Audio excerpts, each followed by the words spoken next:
quiero invitarle por favor que usted pueda abrir su Biblia en el Evangelio según San Lucas, en el capítulo 8. Hoy vamos a continuar la segunda parte de lo que compartíamos el domingo pasado, el nacimiento que transformó nuestras vidas. Y hacíamos la vez pasada una pregunta: ¿qué implicaciones tiene este hecho de que Jesús se encarnó, vino de una virgen, tomó tu lugar en la cruz?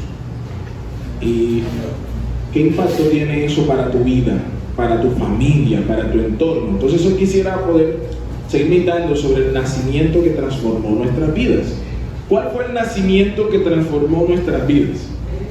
Probablemente algunos podrían decir mi hijo, mi primer hijo, eso me transformó, el nacimiento de mi hijo.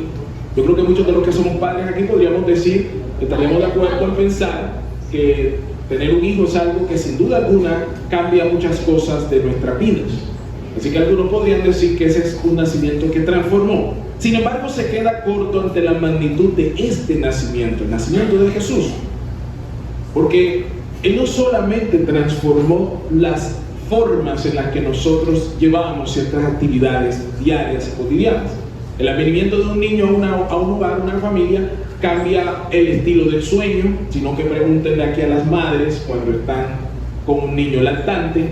No es suficiente cuando hablamos nosotros transformación, porque esto no es solamente cambios de hábito, no es cambio de iglesia, no es que antes iba una cosa y venía la otra, no, está la transformación de la que hablamos nosotros, es una transformación del alma, del ser interior. Entonces hoy vamos a meditar y quisiera ver lo que dice el libro de Lucas en este capítulo 2. Así que voy a leer para ustedes, voy a leer desde el capítulo 8 en adelante.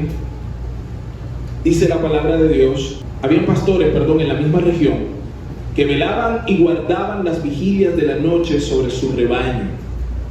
Y aquí se les presentó un ángel del Señor, y la gloria del Señor los rodeó de resplandor, y tuvieron gran temor. Pero el ángel les dijo: no temáis, porque he aquí os doy nuevas de gran gozo, que será para todo el pueblo, que os ha nacido hoy en la ciudad de David un Salvador, que es Cristo el Señor. Y esto os servirá de señal: hallaréis al niño envuelto en pañales, acostado en un pesebre. Y repentinamente apareció con el ángel una gran multitud de huestes celestiales que alababan a Dios y decían: gloria a Dios en las alturas, y en la tierra paz, buena voluntad para con los hombres. Dios bendiga su palabra. Dios bendiga su palabra. Amados, esta es una escena que en muchos sentidos estamos nosotros muy familiarizados con ella, y al mismo tiempo, y es lo irónico del asunto, es la más desconocida. Es una escena que se diluye entre lo que la Biblia dice y lo que este mundo ha querido decir que dice la Biblia. ¿Se entiende lo que estamos hablando? Es una escena además que se ve empañada con otra serie de personajes, aditivos, edulcorantes, preservantes y todas esas cosas que a usted no le gustan, porque le hacen daño, que comienzan a reñir con la verdadera esencia de lo que es el Evangelio del Señor. Así que Lucas nos dice que habían unos pastores en el momento en el que la luz del mundo se acercó a este mundo. Y Lucas nos describe cuáles fueron las primeras reacciones y las sensaciones que hubo allí en ese momento en que Jesús llegó desde las alturas a esta tierra. En esta época se escuchan himnos, cánticos navideños. Me encanta Noche de Paz, por ejemplo, Al Mundo Paz, ángeles cantando. Están todos cánticos que usted se sabe que aquí en esta iglesia desempolvamos cada Navidad, cada diciembre, los comenzamos a entonar y comenzamos a disfrutar lo que estos cánticos nos dicen. Estos cánticos que pudiéramos cantar, valga la redundancia, en cualquier época del año, encierran verdades profundas del Evangelio, verdades espirituales esenciales y sumamente significativas. No solo porque narran lo que la Biblia dijo, lo que la Biblia enseña, sino porque nos recuerdan la esencia de lo que es la Navidad. La Navidad no son guirnaldas, La Navidad no es decoración, la Navidad no es olor a pintura, la Navidad no son centros comerciales, no son las selfies, no es la agonía de correr para ir a darle el abrazo a ese ser querido que a lo mejor no veías hace mucho tiempo. La Navidad es, fue y será sobre Cristo y de cómo Jesús vino a este mundo para darle vida a todos los que estábamos caídos. De eso se trata la Navidad y es allí donde nosotros queremos centrar nuestro mensaje. Lucas nos lo dice en ese versículo 8. Dice que había pastores en esa región y que estaban velando porque ellos guardaban las vigilias de la noche. Miren, los pastores, hablo de los pastores que dirigen ovejas, de los que tienen las 4 patitas. Los pastores tenían que hacer 4 vigilias o 4 guardas. ¿Qué pasaba? Que durante la noche se dividían en 4 etapas y cada uno de estos pastores se turnaban para poder cuidar el rebaño.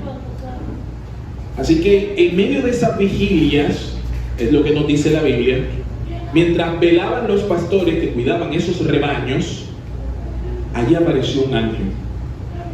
Ahora, algo que yo quisiera destacar, mi amado, es permítame hablarle acerca de quiénes eran esos pastores y cuál era el contexto de esos pastores en ese momento. Los pastores de ovejas, en el instante en que nos narra Lucas que el ángel se les aparece, eran hombres que desempeñaban un oficio que no era estimado en Israel. Es importante que usted tenga presente eso. Los pastores en Israel era un oficio que no querían muchas personas desempeñar. En algunos casos lo hacían ya sea por herencia, porque eran hijos de pastores, su familia se había dedicado a lo pastoral, o porque había necesidad para poder suplir, entonces se dedicaban a este oficio, pero no era un oficio estimado, no era el anhelo, el deseo. Cuando yo sea grande quiero ser pastor de ovejas. Y hay algunas razones, por ejemplo, por la naturaleza de ese oficio, el tener que estar pastoreando ovejas, el tener que estar acercándose al rebaño, estar interactuando con estos animales.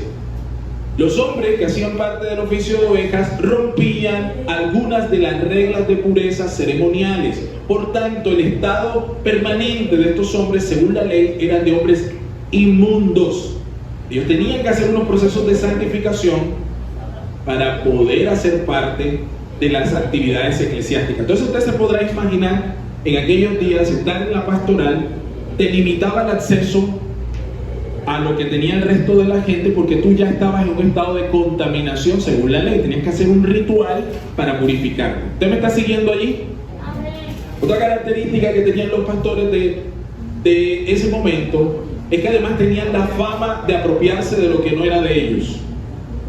Lo dije de una manera bastante bonita. Usted sabe cuál era la fama que tenían los pastores, ¿verdad? De aquel entonces eran ¿qué? Ladrones. Se cogían las ovejas de los rebaños, solían amplificar el número de sus ovejas y cuando se mezclaban o se apacentaban rebaños se generaban disputas. Amado, no le sorprenda. ¿Usted sabe cuál fue la razón por la que Lot se separó de Abraham? ¿Cuál era la razón? Que los pastores de los unos con los pastores de los otros, ¿qué les pasó? Se peleaban. ¿Por qué? Porque se querían tumbar las ovejas mutuamente. Tenían discordia sobre dónde tenían que hacer los abrevaderos, dónde tenían que comer. Usted se me está entendiendo, eso viene de atrás. Así que no es nada extraordinario. Así que ellos tenían la fama de apropiarse de lo que no era ellos. ¿Y saben cuál era el asunto? Miren esto, la fama que ellos cargaban no les permitía, por tanto, dar testimonio en los tribunales de Israel, porque su testimonio no tenía credibilidad. O sea que si usted buscaba de testigo a un pastor para llevar su causa, usted perdió esa causa. ¿Usted sabía estas cosas? No. Es importante que las tenga ¿por qué? Porque esto es importante para el desarrollo de la trama. Entonces eran un oficio desestimado en Israel. Su naturaleza, la naturaleza de ese oficio los ponía a ellos en una posición en la cual quedaban al margen de muchas de las de las reglas de pureza ceremoniales. Por tanto, en muchos sentidos estaban inmundos frente a la ley. Tenían fama de apropiarse de las cosas que no eran suyas, en este caso de las ovejas, y además su testimonio no tenía validez. Uno podría aquí entonces pensar que este anuncio, porque ¿qué fue lo que vino a hacer el ángel a estos pastores? ¿Qué les iba a anunciar? Un mensaje crucial. Un mensaje crucial que no iba a quedar confinado con ellos, sino que iba a ser para todo el mundo. Entonces aquí esto me lleva a pensar que si este anuncio era así de crucial, de importante, que necesitaba ser además testificado, que no es otra cosa que dar testimonio válido de eso, este mensaje pudo haber sido dado a otro tipo de personas, unas con una mejor reputación. Pudieron haber sido dados a gente que estaba en el palacio, gente que hacía parte de la corte, los cortesanos, probablemente a los fariseos, a los sacerdotes levitas en el templo. Y sin embargo, Dios en su infinito amor, misericordia, bondad, sabiduría y soberanía decide hablarle a estos, la clase más baja, marginal del momento. A ellos les fue dado el glorioso mensaje tan esperado y anunciado por los profetas. ¿Alguien entiende lo que está ocurriendo aquí? Del mismo modo, amados, de esa misma manera Dios nos está mostrando lo que Él anuncia a lo largo de las Escrituras. Lo vil, lo menospreciado escogió Dios. Usted puede ver el patrón aquí, ¿verdad? Dios pudo haberle revelado este mensaje a gente más digna, con un mejor currículum, con un perfil muchísimo mejor, gente que tuviera una credibilidad, pero no, Dios prefirió hacerlo a pastores trasnochados en la mitad de la nada. Lo que la Biblia dice es que Dios mandó a un ángel y que estos hombres desprevenidos, haciendo lo que usualmente hacía, que no tenían en ellos ningún tipo de cosa por la cual fijarse, a estos Dios fue quien les dio su favor no merecido. ¿Cómo le llamamos nosotros a eso? Gracia. No merecíamos esta gracia. No éramos los mejores. Posiblemente habían otras personas a las cuales Dios pudiera darle este mensaje, el mensaje del Evangelio. Probablemente habrían familiares suyos que hubiesen sido merecedores mejores que esto. Pero ¿sabe una cosa? A Dios le plació que fuese usted. A Dios le plació que fuésemos nosotros a los que su mensaje llegaría. Miren lo que dice el versículo 9. Dice: y aquí se les presentó un ángel del Señor, y la gloria del Señor los rodeó de resplandor, y gritaron de alegría y cantaron.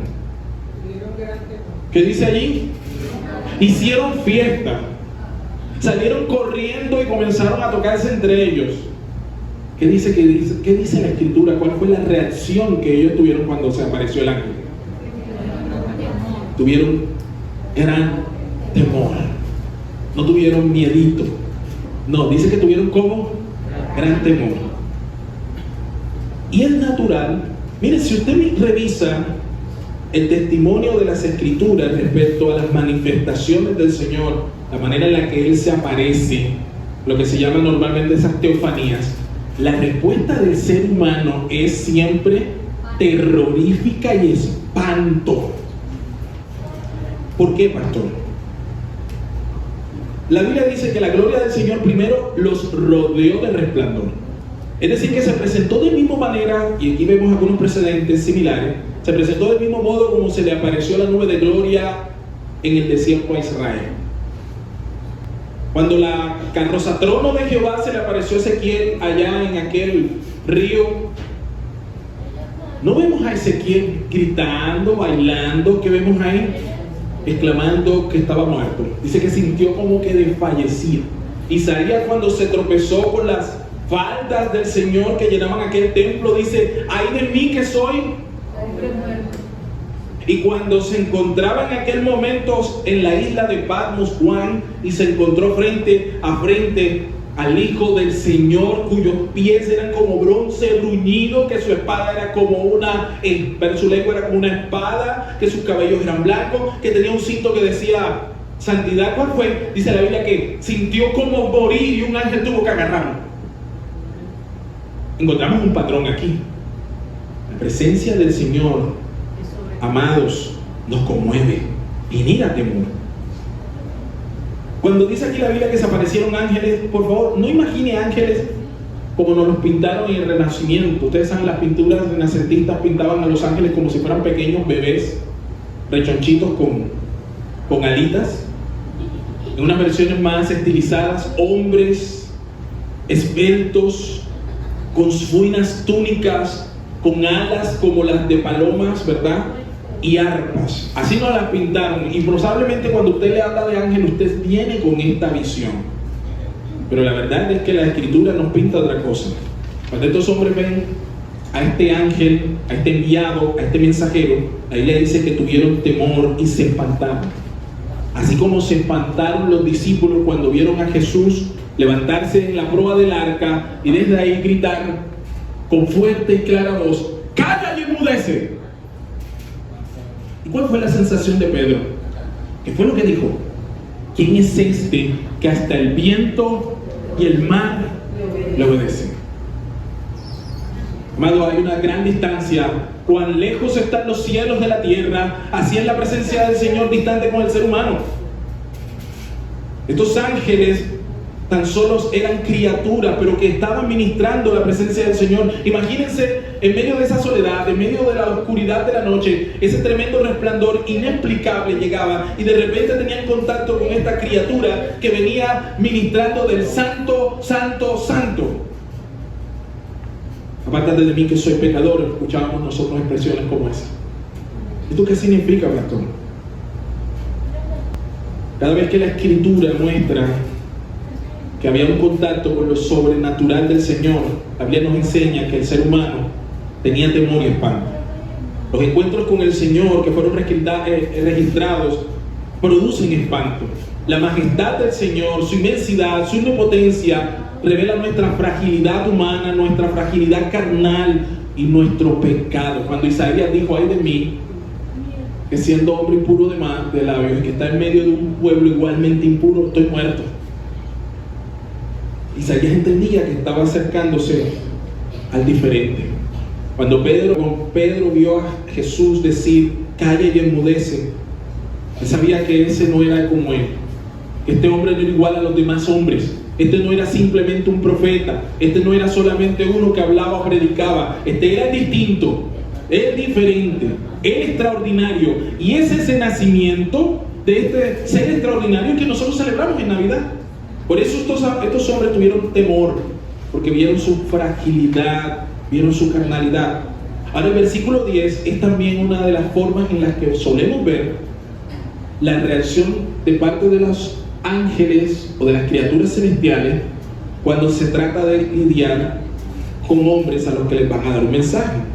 Fíjense que siempre que ellos aparecen les lanzan esta expresión: no ¿qué? No temas, no temas. Y es lo mismo que le dice el ángel a estos pastores. Dice: no temáis, porque he aquí os doy ¿qué? Nuevas de gran gozo que será para todo el pueblo. Wow. La esperanza y el llamado a la calma de los seres angelicales, en este caso del ángel a los pastores, ¿saben por dónde radicaba? En el contenido del mensaje. La Biblia nos dice que había veces en que Dios enviaba mensajeros, ángeles, para traer destrucción. Encontramos nosotros que fueron ángeles los que destruyeron Sodoma y Gomorra. Es decir, que hay un patrón donde nosotros vemos que los ángeles venían con diferentes encargos. Pero este ángel, junto con otros más, ellos decían: tranquilo, calma, yo no he venido a eso, yo vengo a dar un mensaje. ¿Qué tipo de mensaje es el que estaba dando este ángel? Un mensaje que iba a comunicar beneficios para este mundo. Este mensaje, el evangelio, amados, no era solamente algo que traería alegría superficial. Miren, una de las cosas con las cuales yo quisiera hoy poder distanciar: la Navidad para muchas personas es tiempo de felicidad, de alegría, donde van a pasar, porque en la tradición probablemente a ti te criaron así, los abuelos se criaron así, en donde todo el mundo sale corriendo. Los niños han aprendido por cultura de que el 24 al 25 se les dan dádivas, cualquiera que está cerca. Y nosotros hemos creado una cantidad de figuras alrededor de la Navidad y no hemos puesto la mirada en la esencia de esa Navidad. Ahora, tú como padre, tú como madre, tú como hijo del Señor cristiano que eres, no te puedes permitir caer en esta misma vorágine. No estoy diciendo, pastor, ¿qué usted está diciendo? Que no pongamos, no sé, decoración. No va mensaje por ahí. Entonces no le podemos regalar nada a nuestros hijos. Tampoco estoy hablando de eso. Lo que no puede ocurrir, escúchame, es que en tu casa el sentido de la Navidad sea ir a visitar familiares, disfrutar de comidas, dar dádivas el 24, 25 y olvidarte de que Cristo es la esencia de eso. Es lo que tú no te puedes permitir. Y lamentablemente tengo que decir, amados, los creyentes en estos tiempos hemos caído en estas cosas. Celebramos todo, disfrutamos todo, menos aquel que se hizo carne y entregó su vida por rescate de nosotros. Lo hemos diluido tanto que su figura parece incluso hasta incómoda. Orar en medio de la cena, no, que giorno, qué vergüenza, es que no quiero que me tomen de religioso. Amado, esto no es religiosidad. Esto va de dónde vas a disfrutar tu vida eterna. La Biblia dice: me niegas a mí delante de los hombres, yo te niego a ti delante de ¿quién? Ah, usted se lo sabe. Entonces no le dé cuchi cuando vaya a orar. Pero Dios es digno de esa gloria. ¿Alguien me está entendiendo? Dios es digno de esa gloria. Dios es digno de nuestro sacrificio.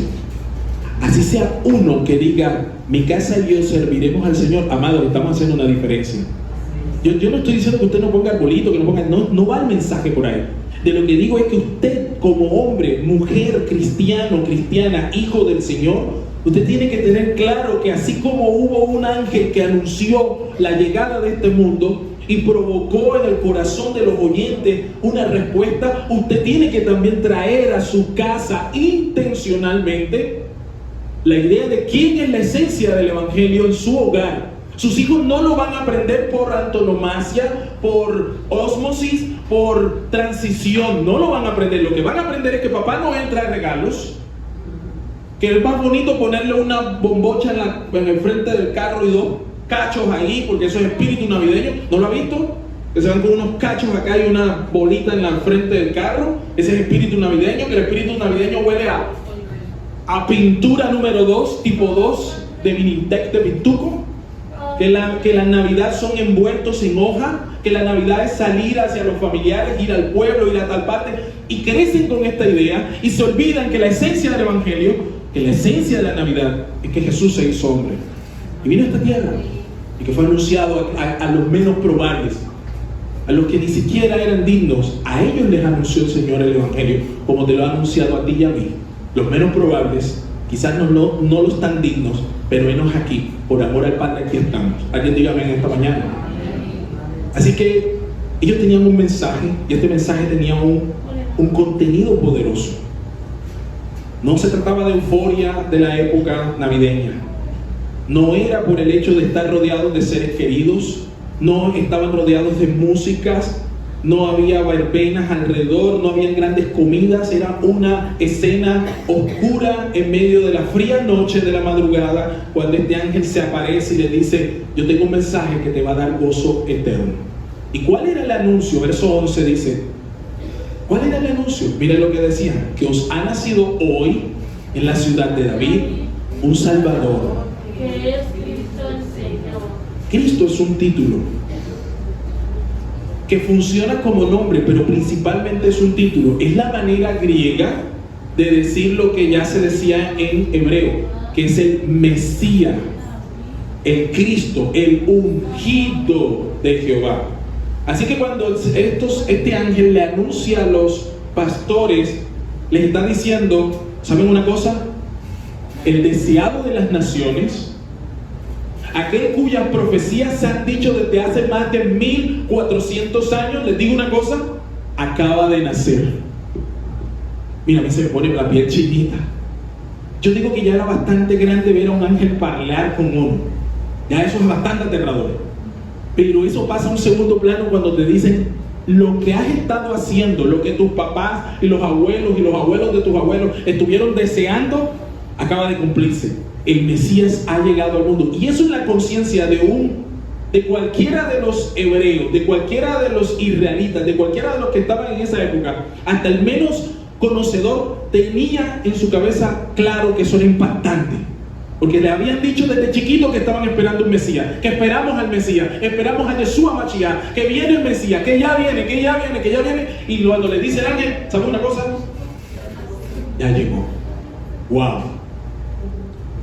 1400 años de espera y te digan, el que esperabas, ya llegó. Eso tiene que hacer un impacto en el corazón, amado. Si Cristo es la esencia de su corazón y de su vida, eso tiene que hacer un impacto. Yo no espero la Navidad para comer natilla y buñuelo.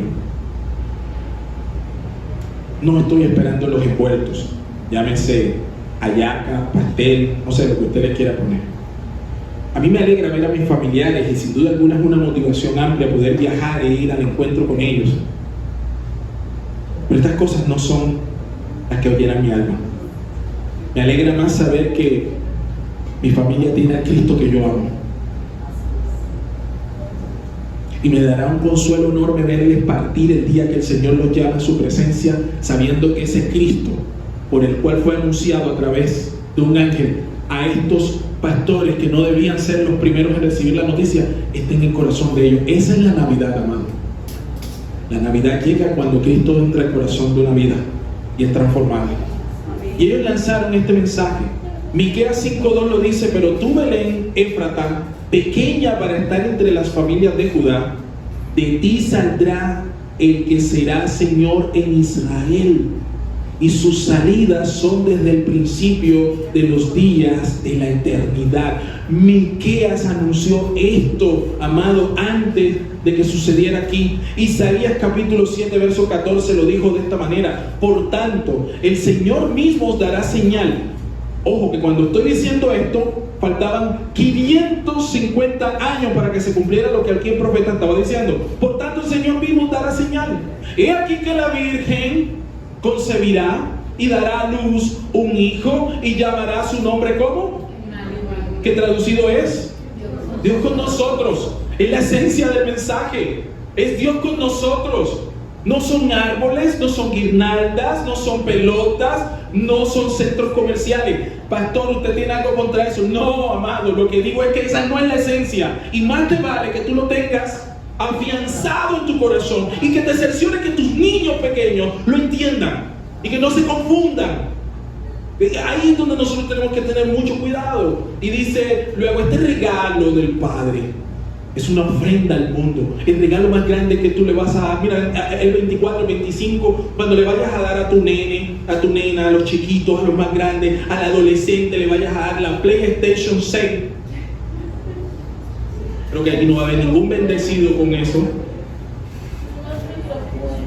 Cuando le vayas a dar los zapatos Nike, la gorra, la cachucha, como le quieran decir, cuando le vayas a dar la pinta, puedes decirle: mira, esto es por gracia.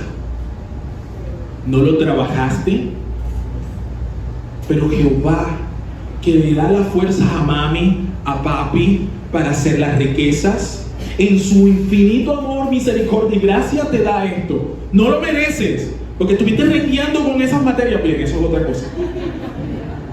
Pasaste medio raspado. No lo mereces, así como nosotros no merecemos el favor eterno de Jehová. Mira, acuérdate de las veces que te mandé a lavar los platos y me los dejaste y no lavaste la olla grande porque estaba muy sucia. Pero he aquí, yo estoy mostrándote el favor de Jehová, como a pesar de tu pecado, de tu desobediencia o tu obediencia parcial y a media, te estoy regalando esto, porque así mismo es el Padre que te ama. De igual manera, aunque tú no lo mereces, Dios envió a su Cristo para que en esta Navidad tú tengas este PlayStation y cuidado me lo partes.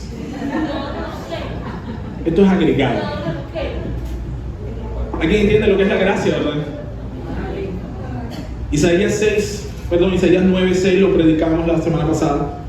Decía: porque un niño nos es nacido, hijo nos es dado, y el principado sobre sus hombros, y se llamará su nombre como admirable, consejero, Dios fuerte, Padre eterno, príncipe de paz. Príncipe de paz. Lo que más anhela este país, de lo que más se habla, de las políticas, de todo lo que se hace, príncipe de paz. Sin el príncipe de paz no hay paz. No es un niño Dios, no es aquello que está puesto en un pesebre, Es el Dios que se hizo carne, se hizo hombre, pero hoy está sentado a la diestra delante del Señor. Tus hijos tienen que entender la maravilla de ese Dios. Esa caricatura que nos enseñan año tras año es irrelevante, opaca la gloria magnificente del Señor que tenemos. Nuestro Dios es vivo, es mucho más que eso. Sería mucho más glorioso enseñar este evangelio que cantar cosas que ni siquiera lo honran, que uno no sabe ni siquiera qué dicen. Y que no lo voy a cantar aquí porque no quiero activar otra cosa. Dice Caro, ¿y conmigo, tío? Sí. Ella lo sabe, ella lo sabe. Dice, lo dilatado de su imperio y la paz que va a traer ese niño que era anunciado frente a esos pastores atónitos, con frío, con miedo, sin entender la magnitud de lo que estaban viendo y mucho menos entendiendo quizás la magnitud de las implicaciones de lo que escuchaban. Ese Dios poderoso que estaba ahora tomado en los brazos de aquella jovencita María, Él era el dueño de todo lo que existe y sus alrededores. Dueño de tu vida y de la mía, dueño del oro y de la plata, dueño de los destinos de los seres humanos. Y dice que su paz no tendrá límite. Y sobre el trono de David y sobre su reino, disponiéndolo y confirmándolo en juicio y en justicia desde ahora y para siempre. Así que yo pregunto, ¿qué contraste tan marcado el espíritu que impera en esta época, al que llaman espíritu navideño, con el espíritu del Señor que se enseña aquí? Amado, una guirnalda no tiene el peso de lo que tiene la gloria del Señor y el relato. Es mucho más glorioso enseñar a nuestros hijos la magnitud del Dios que amamos que esa caricatura que te venden cada año, de aquello que les confunde cuando van a los centros comerciales, aquellas cosas que te hacen correr a ti. ¿Cuántas veces en mi casa no vi a mi papá y a mi mamá entrar en conflicto previo a 24 porque no tenían plata para hacer lo que ellos consideraban les daba felicidad? Así de miserable es la vida del ser humano sin Cristo.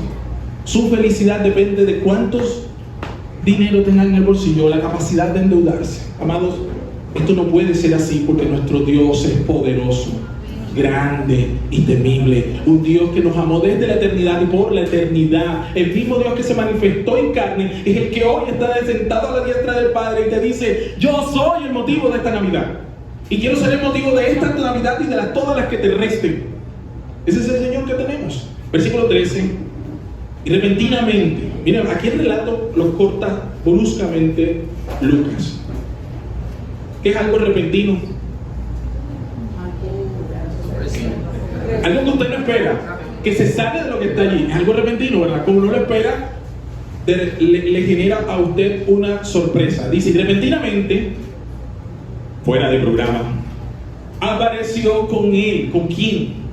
Con el ángel. ¿Qué cosa dice allí? Que es una multitud de huestes celestiales. Un poco. Tal cual, así. Un poco. Un número enormemente amplio, que es la manera en costeñol de cuantificar algo que sale de nuestras cifras naturales. Cuando usted quiere decir que algo es muy grande en costeñol, ¿usted cómo lo dice? Un poco de ángeles. Miles, varios cientos de miles. Era una hueste.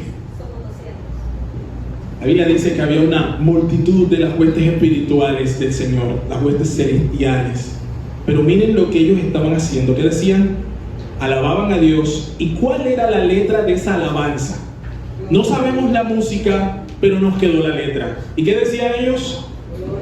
Gloria a Dios, ¿dónde?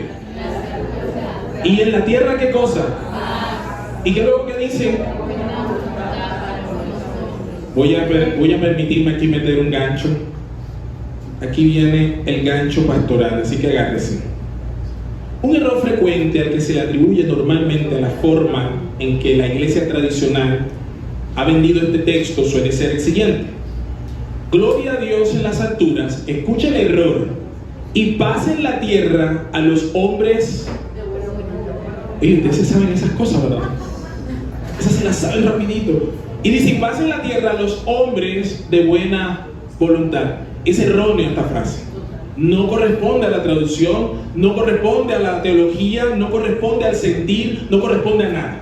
Suena bonito, a usted se le enseñaron, usted se le aprendió. Es más, mientras yo estaba leyendo eso, probablemente usted ya estaba rematando el texto de esta manera. Quiero decir, eso está equivocado. es equivocado. Permítame decirlo de esta forma. De ser así, es decir, que Dios anunciara paz en la tierra a los hombres de buena voluntad, de ser así, nadie podría tener esa paz mencionada. La razón, escuche con atención, la razón es simple. La Biblia dice que no hay buena voluntad en los hombres. En Romanos 3 nos dice que no hay bueno ni a uno. Todos se han desviado, todos los que estamos aquí hemos pecado y nos hemos desviado. Y dice la Biblia, por cuanto todos pecaron, no dicen muchos, no dice algunos, dice ¿qué?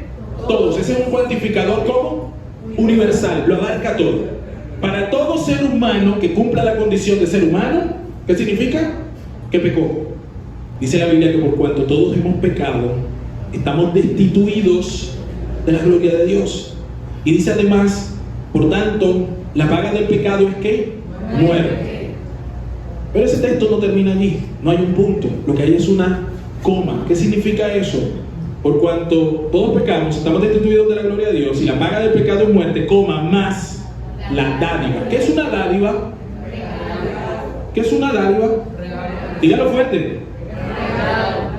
O sea que usted el 24, 25 barra el día que usted quiera, usted le va a regalar algo a su pareja, a su cónyuge, a su mamá, a su papá, a los hijos, a los nietos, a los sobrinos. Usted de pronto es ese tío que viene cargado de regalos y juguetes, añorado por todos los sobrinos. Pero que déjeme decirle que el regalo más grande que usted puede dar es el mensaje de Jesús. Piénselo la próxima vez. No digo que no regale, es más, siga haciéndolo. Puede incluir a algunos de estos pequeños por aquí, le agradecemos.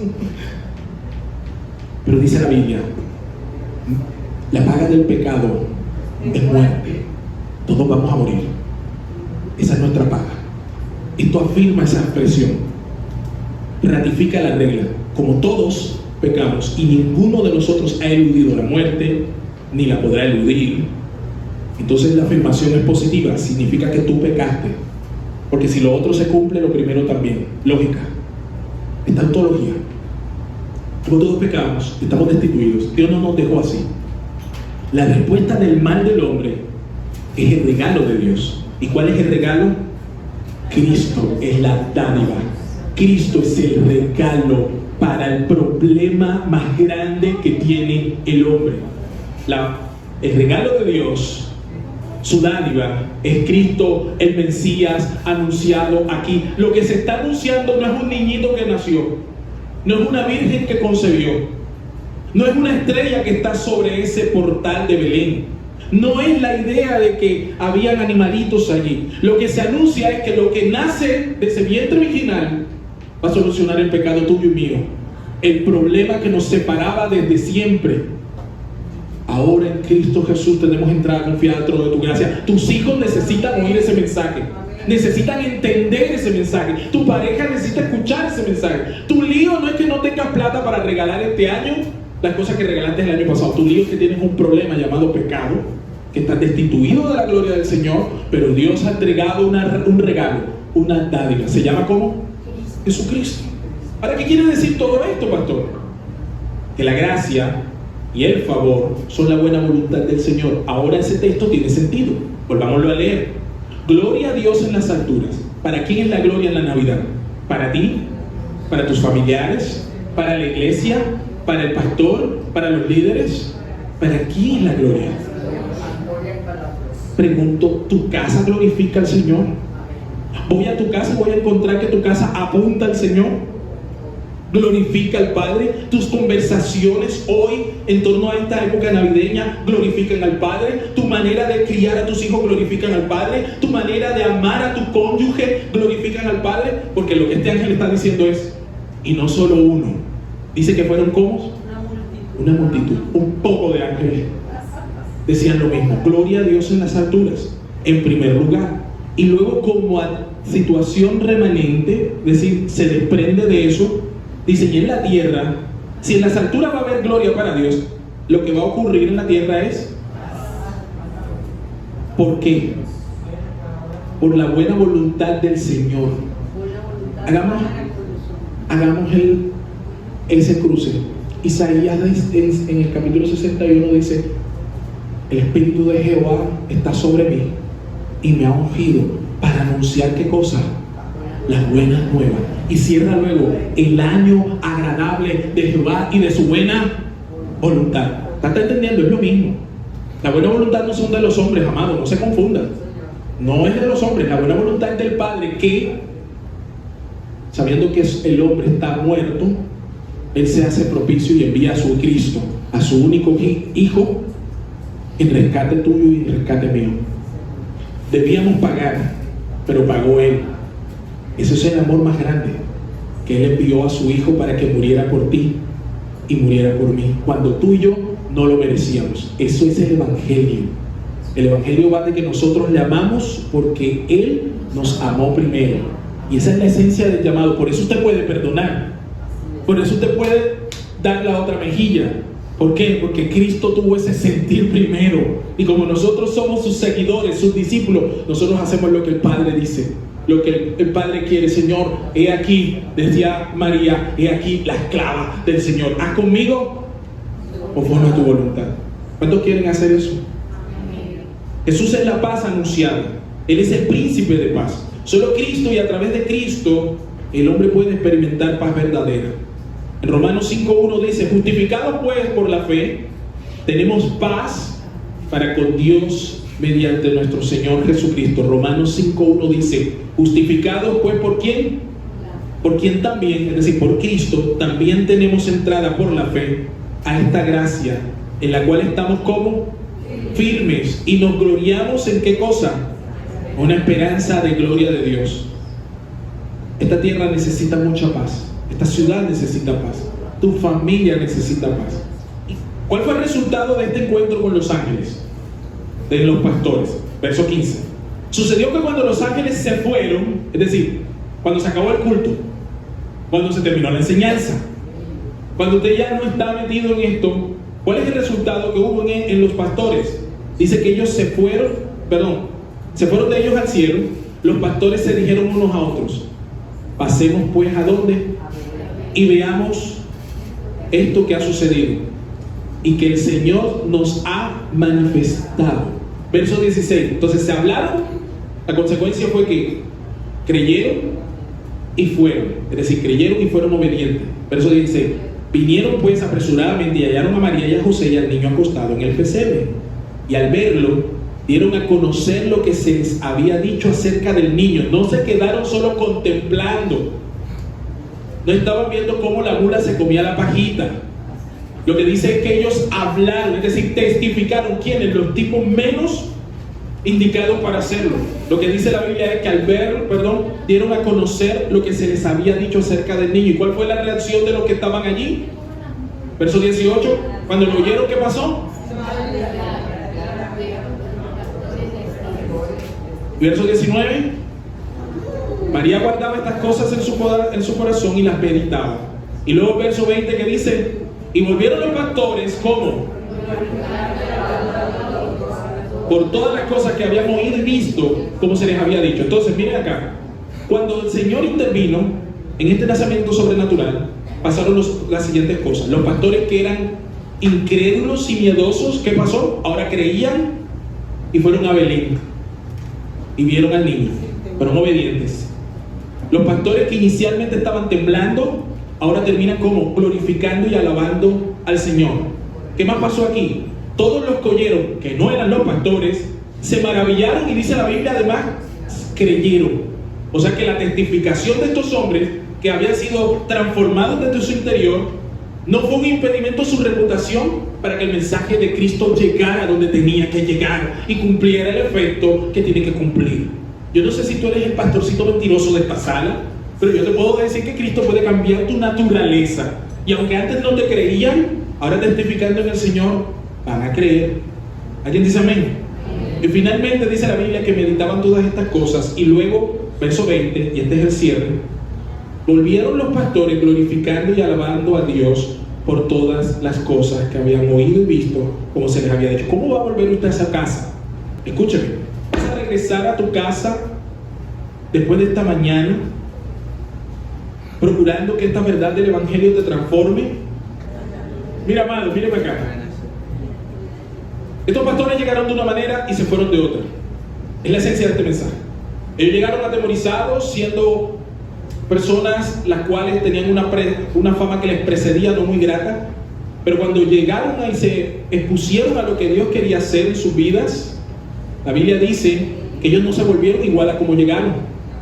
Dice que ellos se volvieron dando gracias, alabando a Dios por lo que habían oído. Es decir, el mensaje les transformó.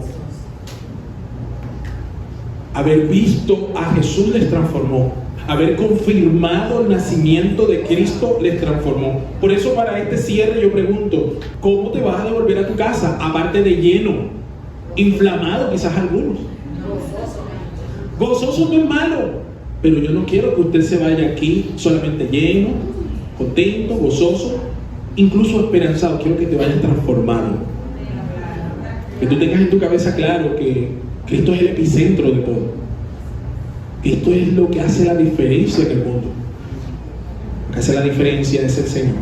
Así que ellos se volvieron glorificando y alabando, y el anhelo de mi corazón es que cuando te devuelvas a tu casa, te devuelvas glorificando y alabando al Señor. ¿Cuántos vienen a dar gracias al Señor? ¿Cuántos están dispuestos a glorificar el nombre de Cristo? Bueno, este es el nacimiento que ha transformado nuestras vidas. Y de ese Cristo encarnado anunciamos nosotros.